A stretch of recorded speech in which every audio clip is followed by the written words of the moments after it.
On to another story here in the capital city. Could your drinking water have chemicals in it? Well, according to a new national study, rivers in South Carolina are testing positive for what are known as forever chemicals. News 19's Nate Stanley has more on what that means for the future of our drinking water. Per and polyfluoroalkyl substances, better known as PFAS. According to the CDC, these chemicals are used to make heat and water-resistant coating for clothing and kitchenware. The chemicals do not break down and can seep into natural waterways from industrial plants, airports, or even groundwater runoff.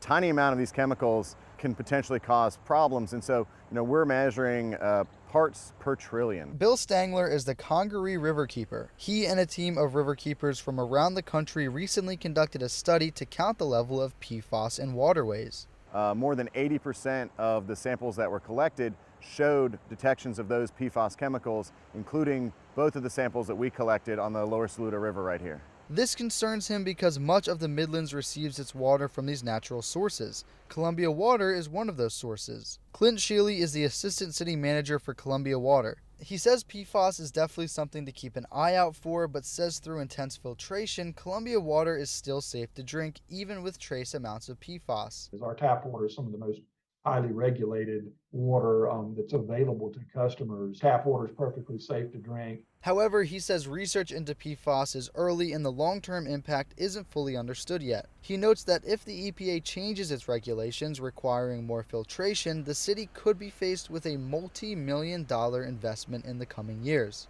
Usually when that's done, there's a time frame for utilities to invest, if needed, or to monitor and evaluate and invest in treatment improvements if that is necessary. Kevin Pettit spent the day walking along the Saluda River in Columbia, the source of his water. He saw the PFAS report this week and is just hopeful the right steps will be taken to limit PFAS exposure to himself and wildlife. The thing is, you need to be as transparent about this as possible so that you can find a solution. In Columbia, Nate Stanley, News 19 WLTX.